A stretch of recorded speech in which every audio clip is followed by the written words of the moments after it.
So here are a few examples of flagellates. 3D image, a computer image of Giardia, and then you see the trypanosomes and the red blood cells there, and that is what trypanosome looks like in a blood smear. The last group of protozoans are called sporozoans, and these are all parasitic. And the thing about these is that they actually, at some part of their life cycle, they actually live inside the host cells, not outside of the cell. So the most important of these is the Plasmodium, which is the malarial parasite. It's the causative agent of malaria, and malaria is still the #1 killer of people in the world. Very, very common within the areas around the equator, and so if we look here, we have some red blood cells, and you can see the Plasmodium inside those cells.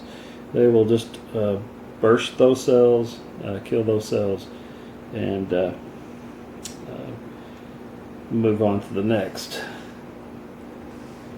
So those are the protozoa, and those are the consumer protists. The last group are the algae, and these are the producers that are protists. Right, we're going to talk about 4 different types. One's called diatoms. Diatoms are algae that secretes a silicon shell around them. Those shells are called frustules. They're made of 2 parts. The upper half is a little larger than the lower half, and the upper half just kind of fits over top of the lower half, like a pillbox.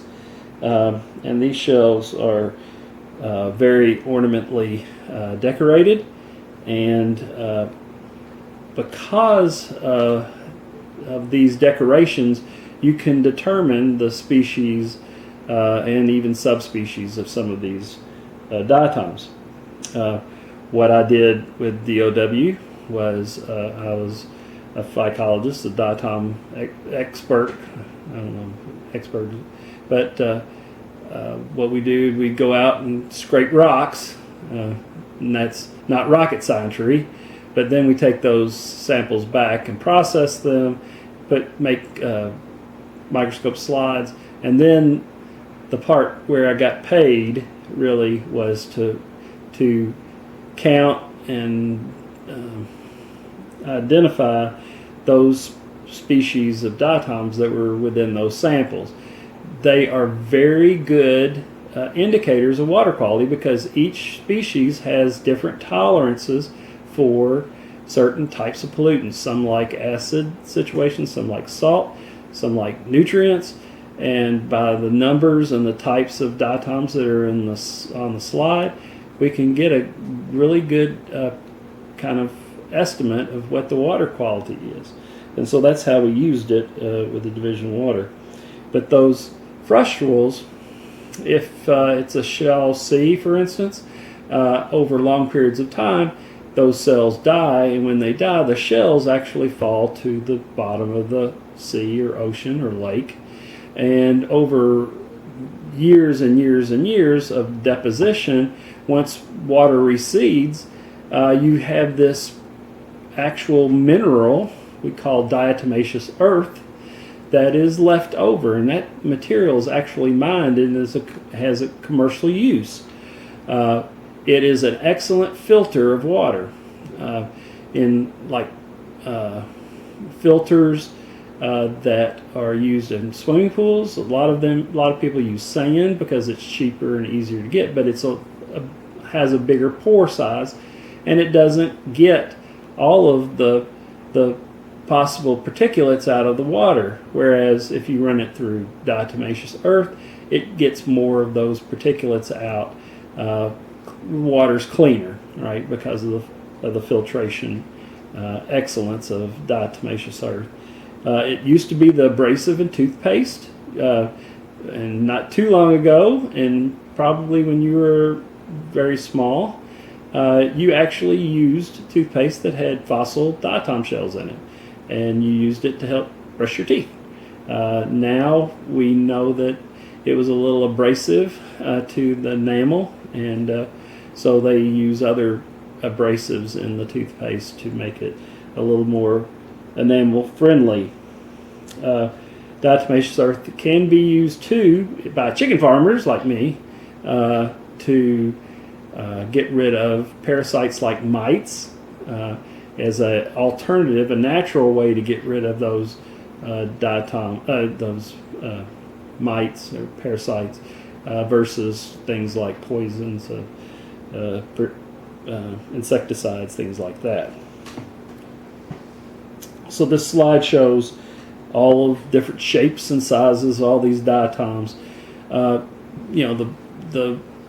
rainforest is really good about producing oxygen for the earth, but it is a lot less efficient at doing that than the algae that is floating around in our oceans and lakes and streams. And a large component of this is diatoms, and they produce a large percentage of the oxygen for the earth. Dinoflagellates are another type of algae that have a cellulose like armor plate shell around it. They also don't have chlorophyll, the green pigment for photosynthesis. They have a pigment called phycoerythrin that causes it to look red. So when they undergo a bloom, which is a rapid reproduction of cells, they cause this reddening of the water, colors the water red, and we call those red tides. When you have a red tide, the cells can release toxins, a neurotoxin, in areas where clams and mussels and oysters are alive. Those shellfish actually filter water to get their food, and if they are in a red tide, they can actually accumulate the toxin in their flesh. If you eat the flesh, then you can get paralytic shellfish disease, which can kill you. So it's extremely important to know where your shellfish is coming from, and so the National Atmospheric and Oceanic Administration, NOAA, is responsible for monitoring red tides, and what they'll do is they will determine a red tide is being formed. They will close that area to shellfishing, and once the red tide is gone, there's a certain amount of time they know it takes for those oysters and other shellfish to filter their water through their body to dilute the poison and cleanse their body. And once that time has been met, then they will open the shellfish area back to shellfishing. And so remember, it's dinoflagellates that cause red tides, not red algae. Okay. And another little fact about dinoflagellates is that they are bioluminescent, so they light up at night. And if you're on a cruise ship, for instance, and you go to the back of the ship at night, where the prop wash is, where the props have churned the water, you might actually see a glow of the trail, the path of the ship has gone through, because it's gone through some dinoflagellates, and when they get irritated, they light up, and so you can see actually the trail where the ship has been, and that's pretty cool, isn't it? So here's a slide of red tide. You can see there's a boat here. There's a net through it, and they're gathering information about what type of dinoflagellates causing the red tide, what kind of concentrations there are in the water, so that they can determine the action that they will need to take as far as shellfishing goes. The third group are red algae, and these are actually multicellular. Most all of protists are unicellular, one-celled, but red algae are multicelled, and they are seaweeds, but they do produce two other important commercial products. One of these is agar. Agar is a emulsifier. It makes things smooth. It takes moisture out of substances.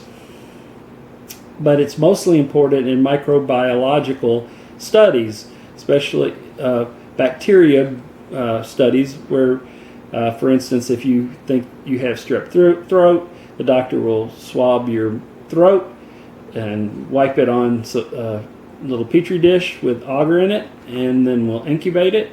Over a period of time, they'll take the petri dish out, and if there are colonies of streptococcus on there, then they can confirm that yes, you have strep throat. So agar is one. The other is called carrageenan. Carrageenan is an emulsifier as well, smoothing agent, like in chocolate and ice cream, and is very readily used. And a lot of candy wrappers or ice cream containers, you'll probably see this in the list of ingredients. So now we have three commercial products from algae. One was diatomaceous earth, then there's carrageenan and agar, and lastly, here's a slide with the red algae, and they can form reefs with coral to form large reefs like the Great Barrier Reef in Australia. The last group are the brown algae, and these are definitely seaweeds, probably what you think of when you think of seaweeds, and these are very plant-like. They have leaf-like structures, root-like structures, stem-like structures, and they get a commercial product called algin from brown algae. Also, nori, which is the wrap that's around sushi, is actually kelp leaf. Also, they use in Japan, where soil is very scarce. They grind up kelp leaves to help provide nutrients for their soil when growing gardens and things like that. And so here's a slide of a kelp bed, a kelp forest. Those areas along the coast that have kelp forest are very unique habitats that provide habitats for all sorts of marine mammals and fishes, and so they are a very important ecosystem. So that's chapter 16.